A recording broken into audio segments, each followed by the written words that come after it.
5 metros con 50 centímetros. Esa es la distancia entre la pelota y el arco. Un jugador entrenando durante años.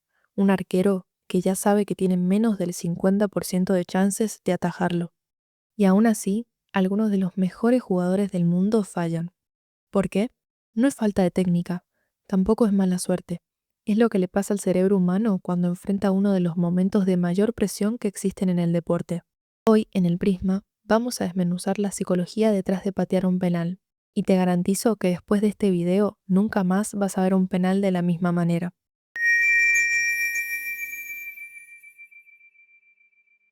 Antes de hablar de psicología, necesitamos entender los números reales.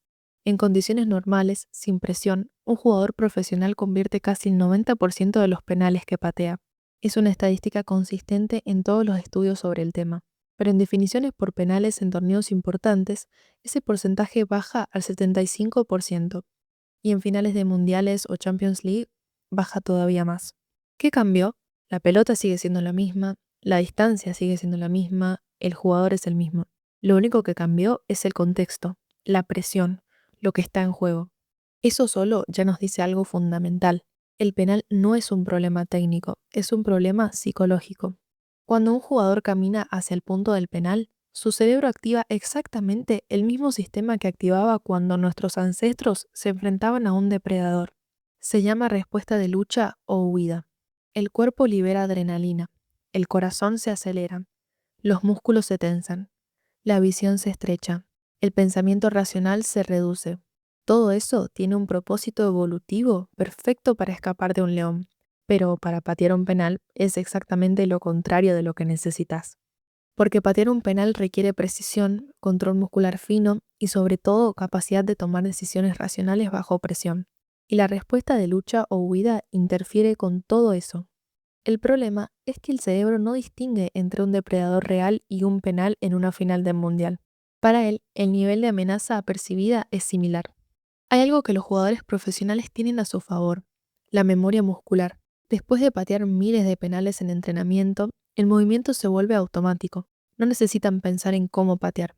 El cuerpo lo sabe solo. Pero acá viene el problema que los psicólogos del deporte llaman parálisis por análisis.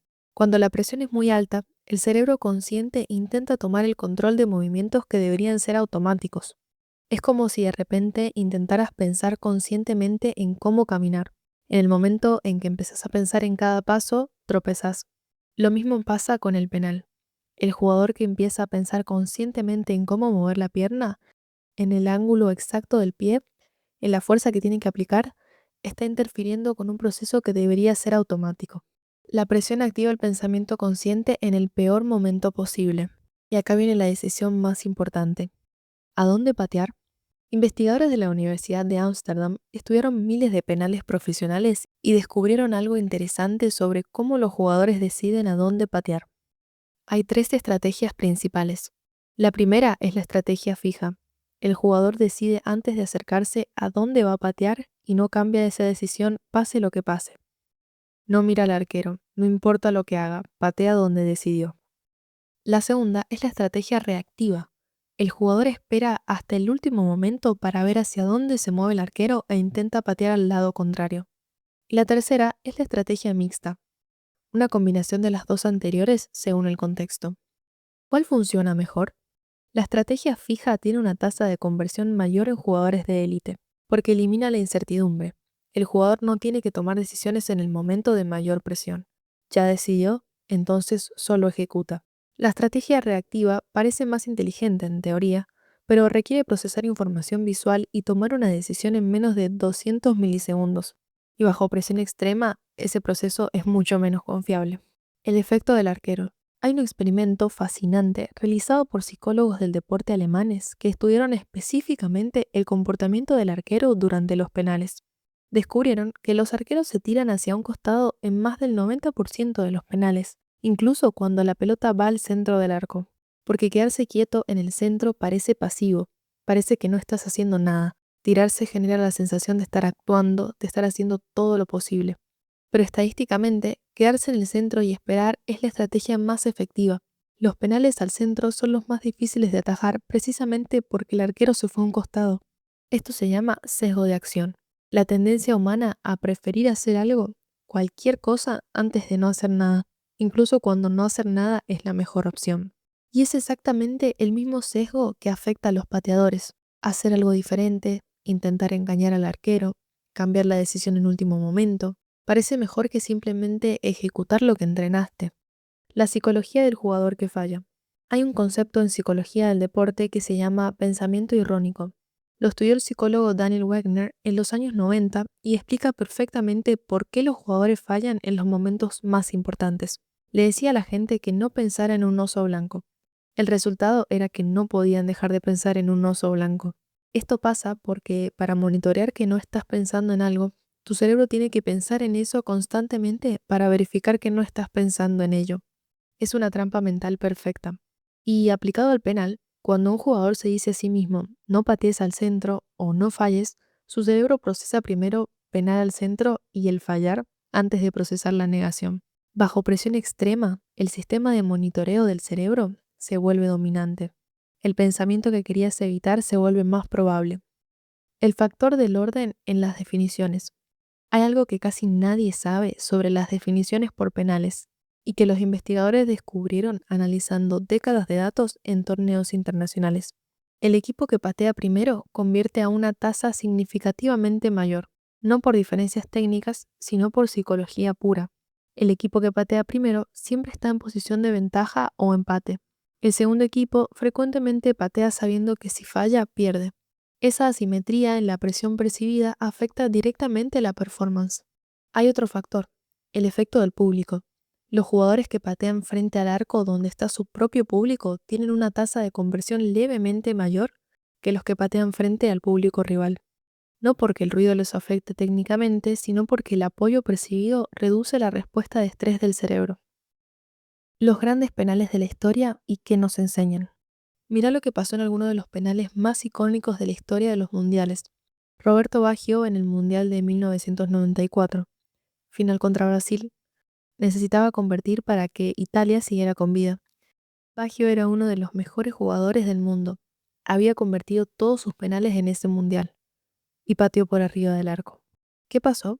Los análisis posteriores mostraron que Baggio cambió su decisión en el último momento. Había decidido patear a un lado y en el instante antes de patear cambió. Esa fracción de segundo de duda fue suficiente para arruinar la ejecución. El penal de Messi en la Copa América 2016 contra Chile. Después de haberle dado a Argentina el primer gol del partido, Messi pateó el penal final por arriba. Tan afectado quedó que anunció su retiro de la selección esa misma noche. ¿Qué nos dice eso? Que ni el mejor jugador de la historia está inmune a la psicología del penal, que la presión opera igual en todos los cerebros humanos independientemente del talento. ¿Cómo los equipos se preparan hoy? La psicología del deporte evolucionó enormemente en las últimas 2 décadas y los equipos de élite hoy trabajan específicamente la preparación mental para los penales. Algunas técnicas que usan los psicólogos deportivos con los jugadores son la visualización. Antes del partido, el jugador practica mentalmente cada detalle del penal, el recorrido hasta el punto, la colocación de la pelota, la respiración, el movimiento, el sonido del arco. Cuanto más detallada sea la visualización, más familiar le resulta la situación al cerebro cuando ocurre de verdad. La rutina prepenal. Cada jugador desarrolla una rutina exacta que repite siempre. Cuántos pasos da hacia atrás, si respira antes de patear, si mira al arquero o no. Esa rutina tiene un propósito: anclar al cerebro en el presente y reducir el espacio para los pensamientos intrusos. El enfoque en el proceso, no en el resultado. Los psicólogos entrenan a los jugadores para que piensen en la ejecución, no en las consecuencias.